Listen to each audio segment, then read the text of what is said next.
Bobby Owsinski's Inner Circle. I'm Bobby Owsinski, and this is a show all about music, music production, and the music business. My guest today is Tom Trones, co-founder and chief product officer for Minuendo lossless earplugs. But first of all, I think we've mentioned many times before that there's only 4 countries that don't pay royalties to artists when they get radio airplay, and that's Iran, North Korea, China, and the United States. Well, this has been a problem for a long time, and a lot of change that has come up numerous times, but has always been defeated by the lobbying of the NAB. That being said, this problem actually becomes wider than just the United States. European countries do pay royalties to artists that get radio play, but they use the fact that there are no royalties in the United States as an excuse not to pay. So what happens to the money? Well, countries like France collect the royalties and then either divert them to local artists or to local cultural programs. That said, the European Court of Justice has recently ruled that all artists should be paid regardless. All of this can change instantly, though, if the American Music Fairness Act in the United States is passed. This is a bipartisan bill that's now been approved by the House Judiciary Committee. The Senate introduced its own version of the bill in September. Now, you'd hope one of these would pass, but as always, there's really strong opposition by the broadcasters in the NAB. Just to be clear, artists do get paid for streaming and satellite radio, and songwriters get paid for radio airplay, but artists don't. This bill could solve all that, but it needs to be approved by both the House and the Senate and then signed by the President before it becomes law. In general, though, this is a great idea, but it may be too little too late, and in the end is only going to benefit the top 1% who manage to get that radio airplay.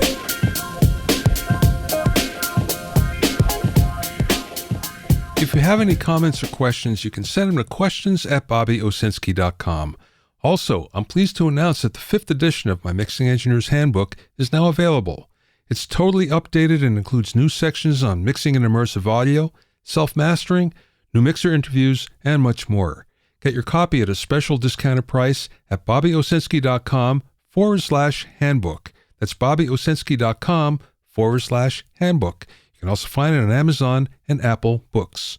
And remember, you can learn all about the latest in music, audio, and production news when you sign up for my newsletter at bobbyowsinski.com. There you'll also find out about openings for my latest online classes and special events. That's bobbyowsinski.com.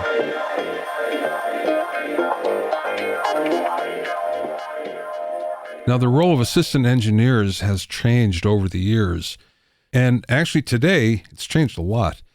If we go back to the way assistants started, it was usually in a commercial studio, and on the basic level, it involved them purchasing food for the session, prepping the room for the day, and then included things like setting up headphones and mic stands, microphones, making a pot of coffee, creating track lists and cue lists, and even back in the day, getting media together like tape and DATs and cassettes, and then labeling boxes and keeping track of all the resources so that can be used for invoicing later. Today, there are actually 2 types of assistants: those that work with the producer and those who work for studios either as full-time employees or on a freelance basis.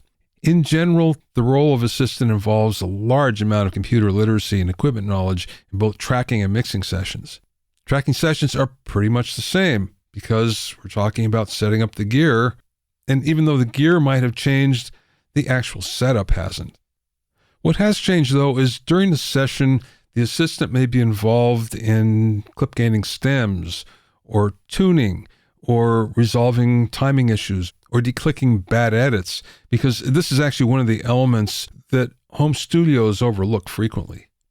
It could also involve converting session types, removing pops, fixing crossfades, and finding missing parts or plugins on the material that's received. In some cases, it could be adding a selection of samples to the track for the engineer to decide what they're going to use and what they're not. There are some basics that haven't changed, though, regardless of the time, regardless of where you're at in the studio. A good assistant knows when it's time to be in the room, knows when not to say a word, doesn't speak unless asked, and never offers advice. Being an assistant is still a great way to work your way up in the music business, but you have to follow the unwritten rules first.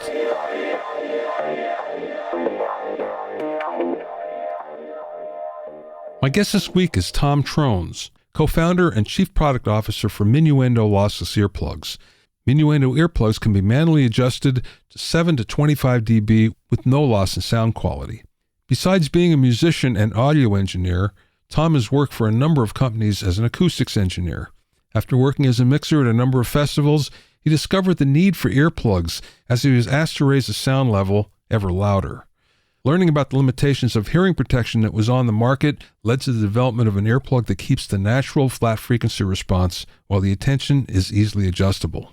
During the interview, we spoke about playing an 8-string guitar, the difference between music and industrial earplugs, the different government standards for hearing protection, how your ear canal changes over time, and much more. I spoke with Tom from his home in Oslo via Zoom.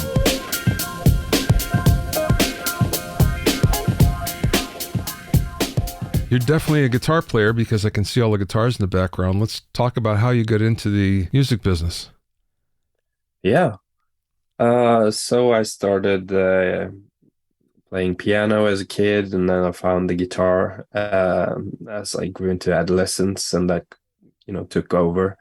And I went to music school and started studying music technology. And I always found the intersection of the technical side of sound and music and the creative side of it very fascinating. So I went into music technology, and then further did a full master's of science degree in acoustics and signal processing while I was working as a producer. So finding the balance and the synergies between the technical and the creative aspects has been a common theme in my life and career. So you did live sound too, right? Yes. Nothing huge. I dabbled in a little bit of everything that has to do with audio technical stuff. So I did, festivals, medium size to small gigs and festivals for some years, and that gave me some experience in that. But I never did anything like stadiums or thousands of people. So it never reached like the full potential of professionalism, but I got a taste of what that lifestyle is about, at least. And then I saw that you worked at Cisco for a long time. Yeah. So this Norwegian company called Tamberg was the leader in video conferencing throughout the 90s and 2000s, based here in Norway. And they got acquired by Cisco. So that's how I got into that system. And then I started as a acoustics engineer doing software programming of noise reduction and these kind of things. And then I have kind of found my way within the company to do more of brand management and sound design for video devices. So, ringtones and UX sounds and these kind of things. Yeah, it's funny you should mention, I took a class on community safety, and it was done in a fire station near here and in their conference room. They had big monitors all over, and they were Tandberg. Oh, interesting. For conferencing. Yeah. But Tandberg also made tape machines, I remember way back when. Yeah. Yeah. So it's based off the same name, but the company has been through so many restructurings over the decades. It went into like a day part of it, and they made TVs at some point. So it's been lots of kind of subdivisions of that company. And I'm not sure it even exists any longer as any of them any longer. But I think that the video conferencing part of it turned out to be the biggest before it was acquired by the Cisco, the big American Silicon Valley giant. Yeah. Before we get into the main thing we want to talk about today, I have to ask you about this.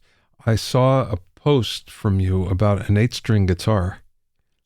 Yeah, I have it behind me. How's that working out? I haven't played it too much to be honest. It's a little bit much for me, but I like to, it's a good reason to expand upon the collection when there's a hole, a use case hole. That's a big hole there.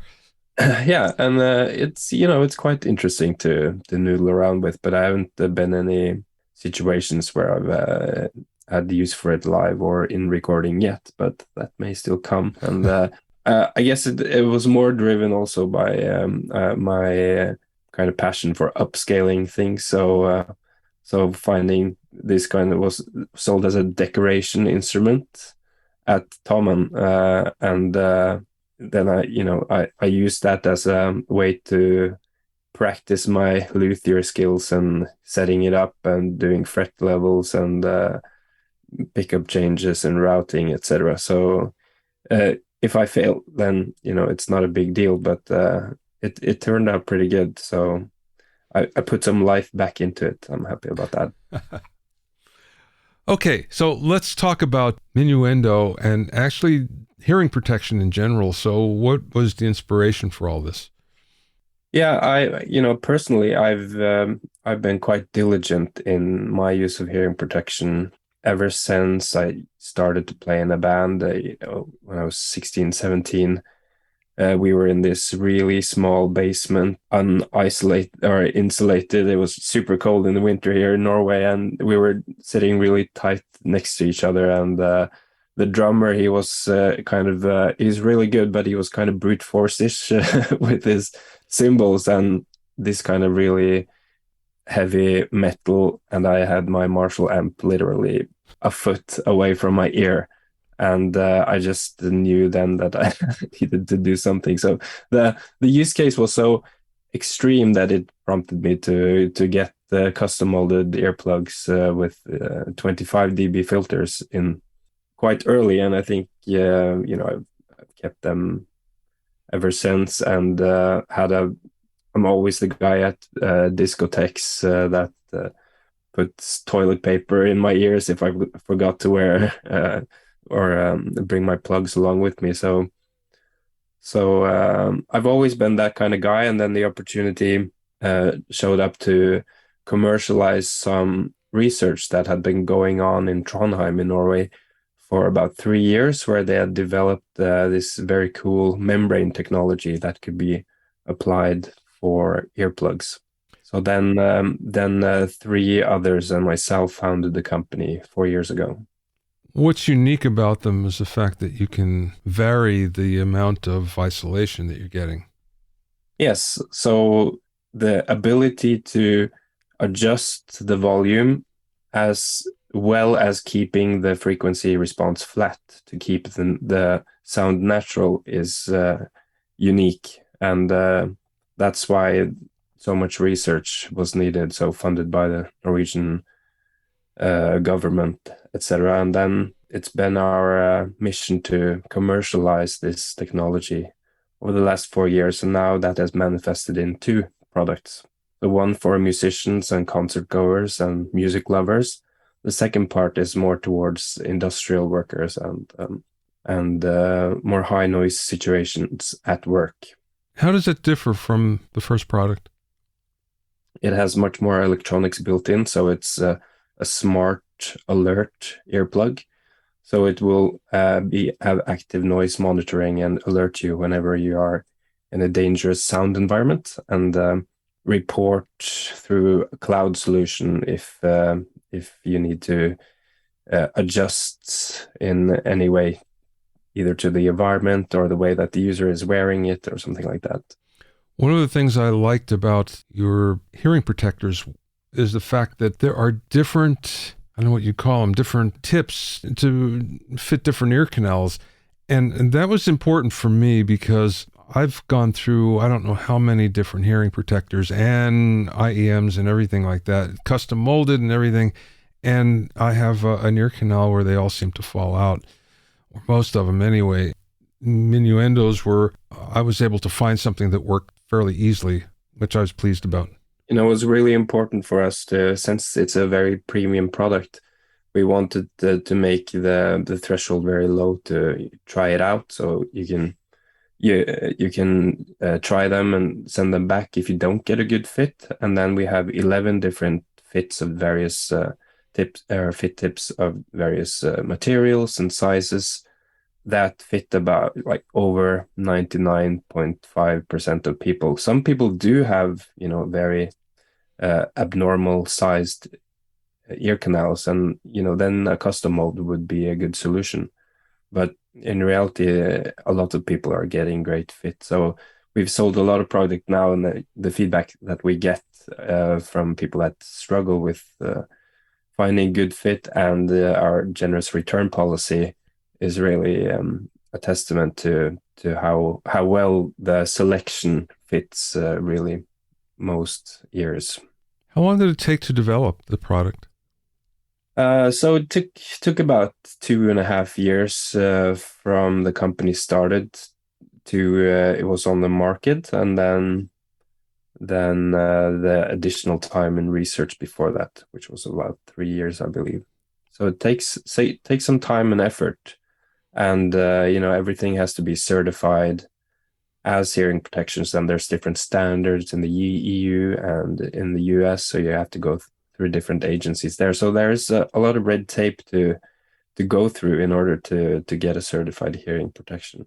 I had no idea that that was the case. So you can't just call something a hearing protector. No. There's quite strict regulations on it, and since we're a very innovative product, some of these standards are not necessarily built for the adjustability of a hearing protection, because you can have them quite open. So they're basically just certified in the closed position, because you're able to open them if you like.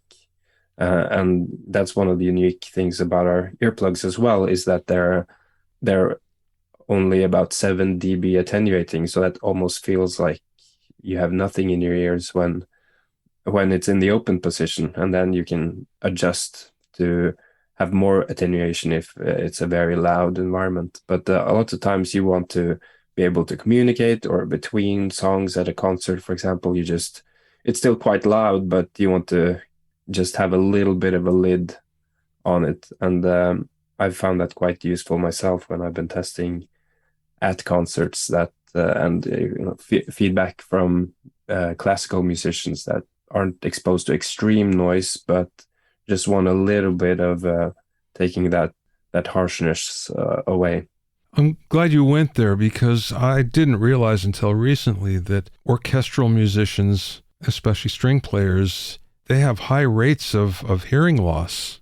Yeah. Maybe more so than rock musicians. Well, it's definitely, some people in I think most in the orchestras are exposed to potentially hazardous sound levels, and some of the instrument groups are worse than others. Yeah, the violinist and the violist, they have this asymmetric sound, so that ear closest to the instrument is much more exposed, so maybe 10 dB more exposed than the other one. And people sitting right in front of the trumpets, for example, maybe are more exposed, and the percussionist may have a very large amount of peak or transient sounds in relation to the other instruments. So there are different challenges for them, but in all, symphony orchestras really are quite susceptible to noise-induced hearing loss. Although we tried not to use the word noise when speaking about music, but most of the legislation uses that terminology. That's why we use both. When talking about music and sound in general. One of the things I noticed as I get older as a player, and I'd be playing with drummers, that they all started to wear some sort of hearing protection, even if it was just foam in their ears. Yeah. And this is like a loud rock drummer. And of course, the heavier the hitter, the more it was necessary. But it was also necessary for everybody else, on stage to do that. I bet, this is great for most drummers. Yeah, absolutely. And, sometimes the friendly fire can be the worst. If you're bending down next to a drum kit and suddenly the sound checks of the cymbals starts, and it comes, you're unaware. That usually has a much worse effect because the drummers they know when they're going to hit. So in some ways that prepares the ear for what is coming, what they know is coming. So actually for drummers we see kind of even less hearing damage than one would expect, although there is quite a lot, but less than one would expect based on the sound levels, just because they know that the sound is coming. They're not usually surprised. But maybe the drum tech or the guy rigging the lights above it might be even more exposed. Okay, well, that then means that there's somehow the ear is somehow compensating if it knows it's coming. It compensates for the level. I think so. I mean, there are some muscles in the middle ear that can constrict the eardrum, and some of the kind of bony transfer, yeah, in the middle ear, and that kind of helps, but it doesn't work indefinitely. It has some kind of time constriction to it. But there are some mechanisms that can help if there's an expectation of when it's coming, and it has a latency of a few hundred milliseconds, so it doesn't have time to react if you don't know it's coming, or if it's a very, very short and transient sound. I was reading somewhere, and it might have been on an article that you wrote about how the ear canal actually changes. First of all, as you get older, but which you'd expect, but also just the way you're feeling, your health. I had no idea about that. Yeah, I'm not aware about just how you're feeling, but if you increase your weight, for example, if you go up and down in weight, then you can find that, for example, custom molds stop fitting as well any longer, and when when you get older, then things change with your anatomy, and then that happens to your ear canal as well. So it's not really not as stable thing as you would think. So having earplugs, our tips, they have some give. So even just chewing and singing along to something, the foam earplugs and the silicone will adapt, while custom molds usually, or at least before, were quite stiff material. And then I was always bothered mine, popping in and out of the seal. And you can find that as you grow older, or you change weight as well, that suddenly they won't fit as well any longer. Manufacturers that do hearing aids, you would think that they would be, of course, it's hearing amplification at that point, but you would think that they would be people that would get into hearing protection, since they. Yeah, and there are some overlap there, and I think there is some trends in the hearing aid industries, because these are huge companies. They're known as the Big Five. There's a handful that are global producers of hearing aids, and they have reached into more of the commercial non-health related aspects also. So maybe true wireless headsets, or they're saying that the changed legislation in the US means that you can get over the counter without going to a doctor, that will have some light amplification. If you maybe I'm not aware of exactly about the Apple AirPods, but I think they might have some active hear through, or maybe some compensation. Certainly there are alternatives that provide that, and for some that have maybe just a mild hearing loss, that might be enough for them. So there are some trends in that direction that makes the hearing aid companies be more interested in these related areas, but not necessarily in their main business area. I have a number of friends that are playing their late 50s, 60s, and they use hearing aids. Yep. And there used to be a stigma with it, and that's no longer the case. I mean, even Steve Lukather wears hearing aids, and you have someone like that, it kind of tells you that, well, maybe that's okay. Maybe it works all right. He's been quite outspoken about it. I think that's great for breaking down stigma as well. how has that been for you? You know, you've been exposed to no loud sound throughout your career, and have you felt uh, some degradation on some frequency, or has that bothered you in any way? Yeah, I have tinnitus, first of all, and it was from my early days of gigging, and especially I was always on one side of the stage. I was on the left side, so the drummer was, so this ear got it a lot. Yeah, And then, my high end has gone away, but I've learned to compensate. I've been very careful over the last 20 years in the studio, very careful, except for once. And it was with the very famous engineer. I was producing a record, and a very famous engineer was tracking for me. And I walked in the control room, and it was so loud, I thought I was going to vomit. And this was normal for him. And I thought to myself, I will never get used to this, but I did, and I wore the, hearing protection, and it was only a week or so of tracking, so it wasn't long, but, I was wearing hearing protection after that first day. It was like, oh, this is way too loud. And it was just normal for him. yeah. I mean, fatigue of the ear is a real thing. So if when I've been mixing for hours, maybe the sound tends to creep up a little bit as the fatigue kicks in, and then when I take a break, everything's a bit mushy. Yeah. And if you don't take these kind of breaks, then your reference points will be move away from the ideal as well. So I think having a good awareness around these things will make your mixes more consistent as well. And the ear itself is actually more linear when it's not so loud, when it's in kind of its optimal working area. When it gets really loud, the ear itself starts to distort on some levels. You're losing some of that dynamic range that you're used to in the more normal range of hearing. And I think that can be a quite profound awareness to have as an engineer. Even wearing earplugs at a concert can make it sound better because it's in a more dynamic area of the ear rather than earplugs. Oh, they always just ruin the experience. I'm just gonna enjoy the moment and have it loud. I can really appreciate that sense and that feeling.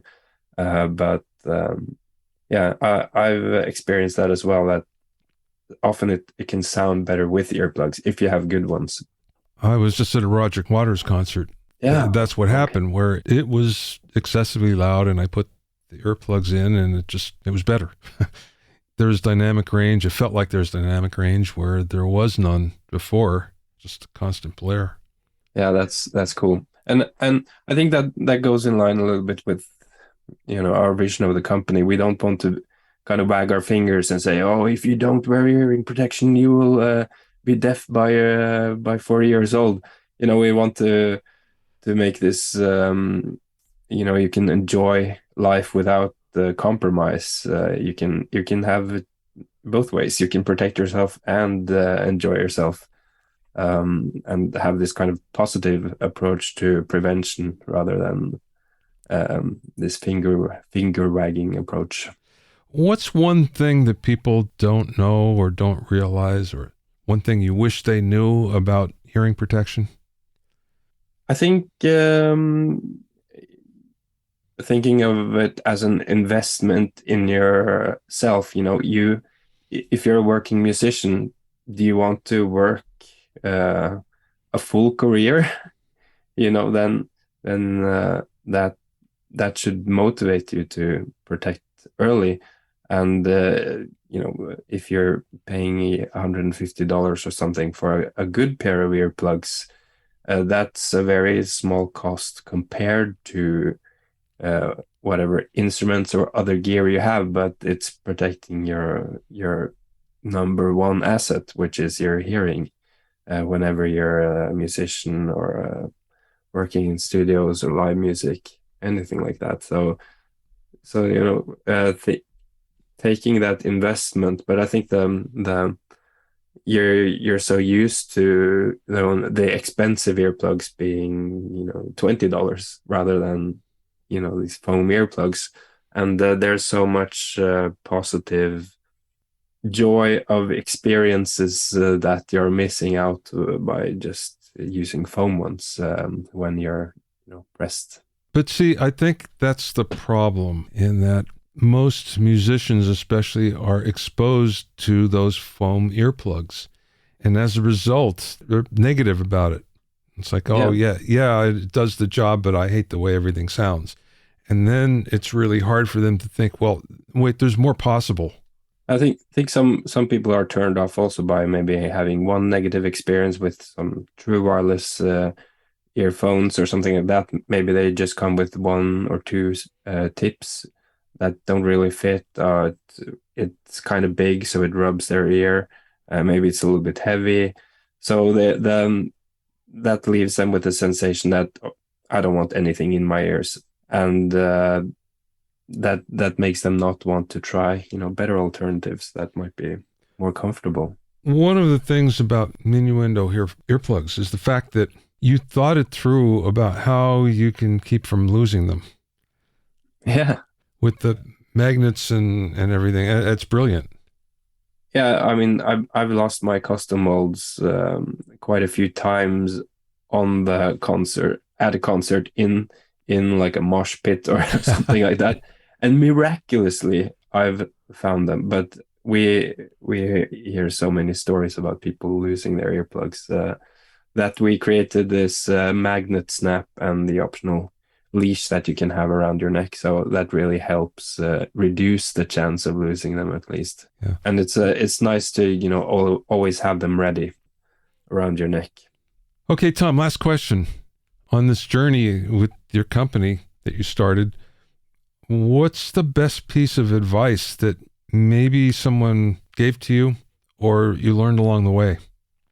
I'm not the biggest kind of risk takers. I'm maybe not your typical entrepreneur. I'm kind of this engineering approach. I like the comforts at home, and all the four of us that started the companies, we have families and mortgages and responsibilities. So I think having the startup scene in Norway, that where you don't have to bootstrap it and do it in your garage on your free time for many years, doing it professional and together with investors, that's really been key to having a good work-life balance in the process of starting a company. And making hardware in this or physical products in this day and age is really tough, especially in high cost countries like ours. But to have high quality, there's a necessity to